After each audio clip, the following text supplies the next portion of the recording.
다 함께 사도신경으로 우리의 신앙을 고백하겠습니다. 나는 전능하신 아버지 하나님 천지의 창조주를 믿습니다. 나는 그의 유일하신 아들 우리 주 예수 그리스도를 믿습니다.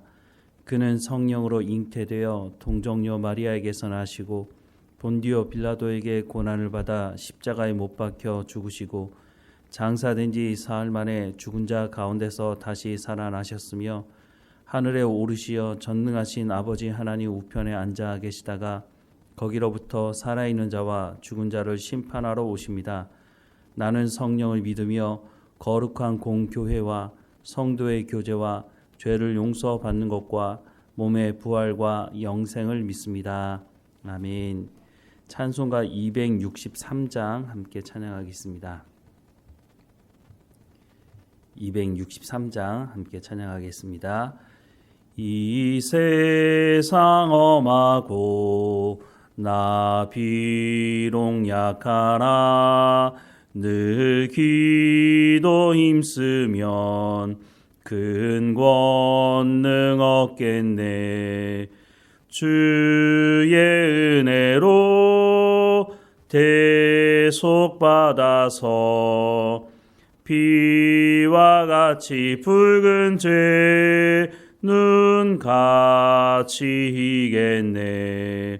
주님의 권능은 한없이 크오니 돌 같은 내 마음 곧 녹여주소서. 주의 은혜로 대속받아서 피와 같이 붉은 죄 눈 같이 이겠네. 내 마음이 약하여 늘 넘어지오니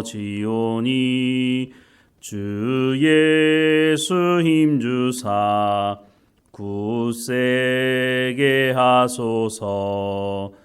주의 은혜로 대속받아서 피와 같이 붉은 죄 눈 같이 이겠네. 죄 사함 받은 후 새 사람 되어서 주 앞에 서는 날 늘 찬송하겠네. 주의 은혜로 대속받아서 피와 같이 붉은 죄 눈 같이 이겠네. 아멘. 오늘 하나님께서 우리에게 주시는 말씀은 사도행전 11장 19절에서 26절까지 말씀입니다. 사도행전 11장 19절에서 26절까지 말씀 우리 함께 읽겠습니다.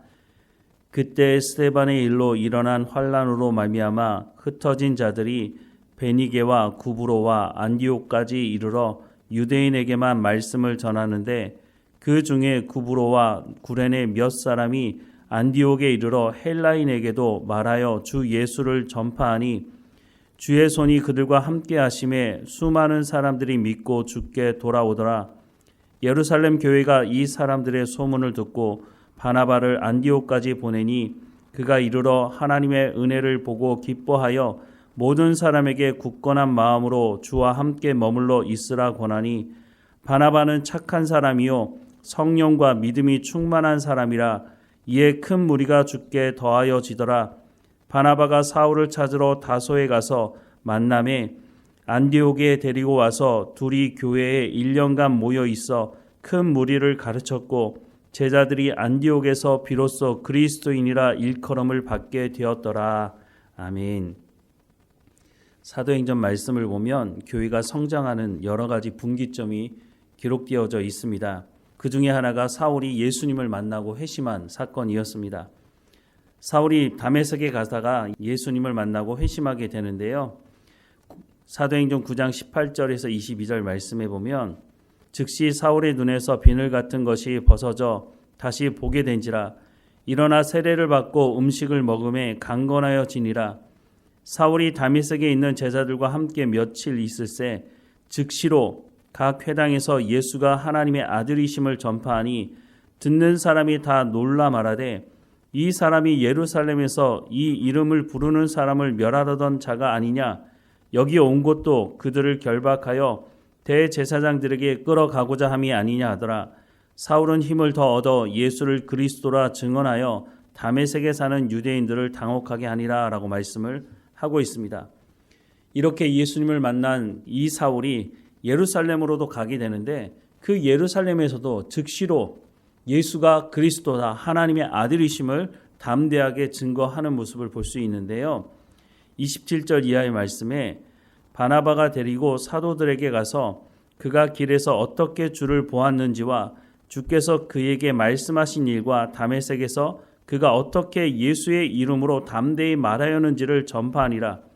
사울이 제자들과 함께 있어 예루살렘에 출입하며 또 주 예수의 이름으로 담대히 말하고 헬라파 유대인들과 함께 말하며 변론하니 그 사람들이 죽이려고 힘쓰거늘 형제들이 알고 가이사랴로 데리고 내려가서 다소로 보내니라 라고 말씀을 하고 있습니다. 당시 사울은 구약 성경에 대해서 잘 알고 있었던 사람이었습니다. 그런데 그가 잘못된 지식을 가지고 있었죠. 당시 유대인들은 율법이 자신들을 살려줄 것이라고 생각했고 율법이 하나님 우편에 있을 것이라고 생각을 했다는 것입니다. 그런데 이 사울이 다메섹에 가는 도중에 예수님을 만나게 되는데 그 예수님이 하나님 우편에 앉아 계시는 것을 보면서 자신이 잘못된 지식을 가지고 살아왔다는 것을 알게 되고 회심하게 되었던 것이죠. 그래서 즉시로 예수가 하나님의 아들이시고 바로 우리를 구원하실 그리스도라고 하는 것을 전파하게 된 것입니다. 예루살렘에 오게 되었을 때 사도들이 처음에는 사울을 만나주지 않았죠. 왜냐하면 사울이 거짓말하고 나는 회심했다고 말하고 사도들을 만난 이후에 사도들을 잡아들일 수도 있는 그런 상황을 생각했기 때문에 사도들은 사울을 만나지 않았던 것입니다. 그런데 여기 앞장섰던 사람이 바로 바나바였는데 바나바가 사울을 사도들에게 인도하여서 사울에게 어떤 일이 있었는지 이 사람이 회심하였다고 하는 것을 보증하는 역할을 바나바가 했다고 하는 것입니다. 이렇게 됨으로 말미암아 새로운 역사가 써지기 시작하는데 그 이후에 조금 더 시간이 걸렸던 것 같습니다. 사울은 더 이상 예루살렘에 머물 수 없었습니다. 왜냐하면 다메섹에서도 그랬지만 예루살렘에서도 사울을 죽이겠다고 하는 사람들이 여럿 있었기 때문에 어쩔 수 없이 다소로 가게 되었다라고 성경은 말씀해 주고 있습니다. 그리고 시간이 지나서 복음이 점점 전해지기 시작하는데 이방인들에게도 전해졌다는 것을 이미 우리가 고넬료를 통해서 확인해 봤습니다. 그런데 고넬료에게만 복음이 전해진 것이 아니라 스데반의 그 순교로 말미암아 흩어졌던 복음을 전하는 사람들이 안디옥에도 이르렀고 그 안디옥에서 처음에는 유대인들에게만 복음을 전했다고 말씀하고 있지만 그 복음이 유대인들에게만 머물러 있지 않고 헬라인들에게도 전해졌다라고 말씀합니다. 그러면서 많은 사람들이 주께로 돌아오게 됐고 이 소식을 들었던 예루살렘 교회가 바나바를 안디옥에 파송하게 됩니다.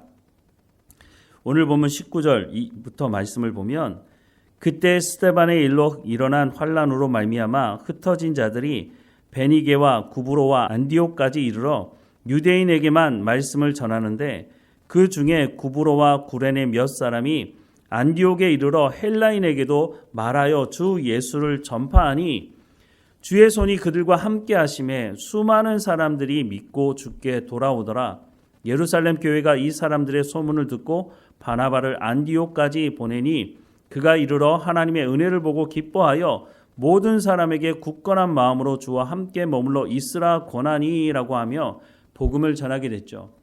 바로 여기에 드디어 사울이 등장하게 되는데요. 바나바가 혼자서 이 사역을 다 감당하기가 어려웠다는 겁니다. 그래서 바나바가 사울을 불러드립니다. 24절 이하의 말씀에 보면 바나바는 착한 사람이요 성령과 믿음이 충만한 사람이라 이에 큰 무리가 주께 더하여 지더라. 바나바가 사울을 찾으러 다소에 가서 만남에 안디옥에 데리고 와서 둘이 교회에서 1년간 모여 있어 큰 무리를 가르쳤고 제자들이 안디옥에서 비로소 그리스도인이라 일컬음을 받게 되었더라 라고 말씀을 하고 있습니다. 성경에 예수 그리스도를 따르는 사람, 그리스도인이라고 하는 말이 여기 처음 등장하게 됩니다. 그런데 여기 보면 사울이 또 바나바가 무엇을 했는지에 대해서 분명히 기록을 하고 있는데요. 다시 말씀을 보면 바나바는 착한 사람이요 성령과 믿음이 충만한 사람이라 이에 큰 무리가 주께 더하여지더라. 바나바가 사울을 찾으러 다소에 가서 만남의 안디옥에 데리고 와서 둘이 교회에서 1년간 모여 있어 큰 무리를 가르쳤다라고 말씀합니다. 무엇을 했다고요? 하나님의 말씀을 가르치는 일을 1년 동안 지속하였다라고 말씀하고 있습니다. 하나님의 말씀을 가르쳤더니 제자들이 안디옥에서 비로소 그리스도인이라 일컬음을 받게 되었다라고 말씀하고 있습니다. 말씀을 가르치는 데만 그치지 않았다는 겁니다. 말씀을 가르쳤을 때 안디옥에 있는 성도들이 하나님의 말씀을 듣고 삶의 현장에서 하나님의 말씀대로 살아가니까 안디옥에 예수 믿지 않는 사람들이 이 예수 믿는 사람들을 향해서 뭐라고 얘기했다고요? 저 사람들은 그리스도인이다. 예수 그리스도를 따르는 사람들이다. 말로만 따르는 사람들이 아니라 하나님의 말씀을 듣고 순종하는 사람들이다 라고 하는 것으로 그리스도인이라고 일컬음을 받게 되었다라고 말씀을 해주고 있는 것이죠. 이 부분이 사실 너무너무 중요한 부분입니다. 교회가 어떻게 성장할 수 있을까요? 교회가 어떻게 복음을 전할 수 있을까요? 교회가 성장할 수 있는 가장 핵심적인 이유가 바로 어떤 다른 프로그램을 진행하고 행사를 진행하는 것이 아니라 하나님의 말씀을 가르치니까 어떤 일이 벌어졌다고요? 세상 사람들이 그리스도인이라고 하는 이 별명을 붙여주는 일이 벌어지게 되었다라고 말씀을 해주고 있다고 하는 것입니다. 오늘 교회가 어떻게 교회를 세워가야 하는지에 대해서 말씀해주고 있는 것입니다. 오늘 많은 교회가 무엇을 하고 있습니까? 사람들의 눈에 띄기 위해서 홍보하고 사람들의 마음을 혹하게 만들려고 여러 가지 행사들을 교회에서 하지 않습니까? 그런데 정작 가장 중요한 하나님의 말씀을 가르치는 일은 등한시하고 있지 않습니까? 하나님의 말씀을 전하는 일에 교회가 집중하지 않으면 어디서 사람들이 하나님의 말씀을 들을 수 있겠습니까? 기복주의와 성공과 번영주의에 휩싸여서 하나님의 말씀을 왜곡시키고 그래서 교회가 하나님의 말씀을 제대로 전하지 않으니까 교회가 추락하고 있는 것 아닙니까? 사람들이 왜 교회를 향해서 손가락질할까요? 교회가 교회답지 않아서 세상 사람들이 먼저 알고 교회를 손가락질하는 것입니다. 교회가 교회다워지려면 어떻게 해야 될까요? 오늘 본문이 말씀해주고 있지 않습니까? 안디옥에 데리고 와서 둘이 교회에서 1년간 모여 큰 무리를 가르쳤다라고 말씀하고 있습니다. 바나바와 바울이 무엇을 가르쳤겠습니까? 자신들의 무슨 성공한 그런 것 가르쳤겠습니까? 하나님의 말씀을 가르쳤겠죠. 하나님의 말씀을 가르치자 그 말씀을 들은 사람들이 삶의 현장에서 하나님의 말씀대로 살아갔기 때문에 그리스도인이라는 칭함을 받게 된 것이라고 성경은 말씀해주고 있지 않습니까? 오늘 우리는 세상에 살면서 내가 그리스도인이라고 내 주변 사람들이 인정해주고 있습니까? 주변 사람들이 내가 그리스도인이라는 것을 인정하지 않는 것은 내가 그리스도인다운 삶을 살지 않기 때문이 아니겠습니까? 그리스도인다운 삶을 살아가기 위해서 우리는 어떻게 해야 되겠습니까? 하나님의 말씀을 듣고 순종해야 하는 것입니다. 그런데 그 하나님의 말씀이 어떤 것인지 알지 못한다면 그렇게 살아갈 수가 없겠죠. 그러면 결국은 교회 안에서 목회자들이 하나님의 말씀을 제대로 가르쳐야 하는 것입니다. 하나님의 말씀을 물론 가르쳐도 듣지 않는 사람들도 있겠죠. 하지만 많은 사람들은 하나님 말씀 듣기를 사모함으로 교회에 오기 때문에 하나님의 말씀을 제대로 전하기만 한다면 말씀을 들은 그 사람들이 삶의 현장에서 하나님의 말씀을 살아낼 것이고 그 하나님의 말씀 따라 살아가는 사람들을 보는 사람들은 그래 저 사람들이 그리스도인이구나 하나님 말씀대로 순종하는 것이 저런 것이구나 라고 하는 것을 알게 되겠죠. 그러면 그 다음은 어떻게 되겠습니까? 하나님의 말씀대로 살아가는 그 사람들이 복음을 전할 때 내가 다른 사람은 몰라도 당신이 그렇게 말하는 걸 보니까 그게 맞는 것 같다고 나도 그 예수가 누군지 알고 싶다고 내가 그 예수를 만나고 싶다고 말하지 않겠습니까? 그러기 위해서 앞서서 해야 되는 것이 있는데 바나바가 어떤 사람이라고요? 착한 사람이고 성령과 믿음이 충만한 사람이었다라고 말씀하고 있습니다. 말씀을 전하는 사람에게 있어서 너무나 당연히 있어야 될 모습이기도 할 것입니다. 우리는 어떤 모습을 가지고 있습니까? 목회자나 성도나 말씀을 전하는 사람이라면 모두가 다 착한 사람이어야 하고 성령과 믿음이 충만한 사람이어야 한다고 하는 것입니다. 바로 이런 사람들에게 하나님의 말씀을 붙여주시고 그 사람들이 하나님의 말씀을 가르치게 되는 것이라고 말씀하고 있습니다. 우리는 교회의 성장을 위해서 어떤 노력을 하고 있습니까? 어떤 사람들은 밖에 나가서 열심히 전도해야 된다고 말하는 사람들이 있습니다. 물론 그렇게 할 부분도 있지만 더 중요한 것은 내가 하나님 앞에 깨어 있어서 하나님 말씀 듣기를 사모하고 하나님 말씀대로 순종하는 삶의 현장이 반드시 있어야 한다고 말씀해주고 있는 것입니다. 내가 하나님 말씀을 듣고 순종하지 않으면서 전도지 들고 밖에 나가봐야 사람들이 그 말을 믿을 수 있겠습니까? 무엇보다 말씀을 전하는 자도 깨어 있어서 하나님의 말씀을 제대로 전하기 위해서 성령의 충만한 가운데 살아가야 한다고 말씀해 주고 있는 것입니다. 오늘 우리가 속해 있는 이 교회가 성장하기를 정말 원한다면 가장 먼저 해야 하는 것은 우리가 주님 앞에 나가서 성령의 충만함을 구하고 또한 하나님의 말씀 듣기를 사모하고 그 말씀을 듣고 삶의 현장에서 반드시 그 말씀을 살아낼 수 있도록 해야 한다고 하는 것입니다.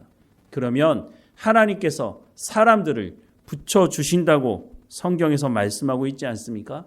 내가 밖으로 나가서 전도지 돌리지 않아도 내 삶을 보는 사람들이 찾아와서 복음에 대해서 묻고 교회로 오게 될 것이라고 말씀해주고 있는 것입니다. 교회가 성장하지 않는 이유가 어디 있다고 성경은 말씀하고 있습니까? 오늘 본문의 말씀을 통해서 보자면 첫 번째는 교회에서 하나님 말씀이 제대로 전해지고 있는 것인가? 두 번째는 우리는 하나님 말씀을 듣고 우리의 삶의 현장에서 하나님 말씀대로 살아가고 있는가? 이 두 가지가 이루어진다면 교회는 성장할 수밖에 없다고 하나님께서 하나님의 사람들을 불러들일 것이라고 약속하고 있다고 하는 것입니다. 그러니 우리가 어디에 집중해야 되겠습니까? 하나님 말씀에 집중해야 하는 것입니다. 바나바는 착한 사람이요 성령과 믿음이 충만한 사람이라고 이에 큰 무리가 주께 더하여 지더라 라고 말씀해주고 있습니다. 우리가 하나님 말씀을 쫓아 살아갈 때 하나님께서 사람들을 불러 모아 주시고 또한 그 사람들에게 하나님 말씀을 가르치게 하실 것이고 또한 그 하나님의 말씀을 가르쳤을 때에 그들을 통해서 교회가 더 든든히 서져가며 성장하며 복음이 증거되는 역사가 일어날 수 있다고 말씀해주고 있습니다. 이렇게 말씀하신 이 약속의 말씀대로 오늘 우리 교회가 이와 같이 행함으로 하나님의 기쁨이 되는 교회가 되기를 주님의 이름으로 축원합니다. 기도하겠습니다. 사랑하는 하나님, 바나바가 착한 사람이고 성령과 믿음이 충만한 사람이었던 것처럼 말씀을 전하는 저나 모든 교회 성도들이 착한 사람이며 성령과 믿음이 충만한 사람이 되게 하옵소서. 하나님 말씀 듣기를 사모하게 하시고 하나님 말씀을 들었다면 그 말씀을 따라 삶의 현장에서 살아낼 수 있도록 성령의 충만함을 우리 가운데 허락해 주옵소서. 그때 큰 무리가 주께 더하여 지더라 라고 말씀하는 것처럼 그렇게 교회가 성장할 수 있도록 은혜를 허락해 주옵소서. 믿음 있고 말씀에 충만한 사람들이 삶의 현장에서 살아갈 때 그들이 그리스도인이라 일컬음을 받게 되었다고 말씀하는 것처럼 우리 교회 모든 성도들 한 사람 한 사람들이 삶의 현장에서 당신의 삶을 보니까 당신이 진짜 그리스도인이라고 내가 알겠다고 말하는 말을 들을 수 있도록 당신은 하나님의 사람이고 당신은 하나님께로부터 복을 받은 사람이라고 하는 칭함을 받을 수 있도록 모든 성도들 한 사람 한 사람마다 하나님께서 은혜를 베풀어 주옵소서. 오늘도 깨어있게 하시고 하나님과 동행하게 하시고 우리의 삶의 현장에서 하나님을 찬양하며 예배하는 삶이 될 수 있도록 은혜를 베풀어 주옵소서. 늘 우리와 함께 하시는 하나님께 감사하고 예수님의 이름으로 기도드립니다. 아멘. 하늘에 계신 우리 아버지, 아버지의 이름을 거룩하게 하시며 아버지의 나라가 오게 하시며 아버지의 뜻이 하늘에서와 같이 땅에서도 이루어지게 하소서. 오늘 우리에게 일용할 양식을 주시고 우리가 우리에게 잘못한 사람을 용서하여 준 것 같이 우리 죄를 용서하여 주시고 우리를 시험에 빠지지 않게 하시고 악에서 구하소서. 나라와 권능과 영광이 영원히 아버지의 것입니다. 아멘.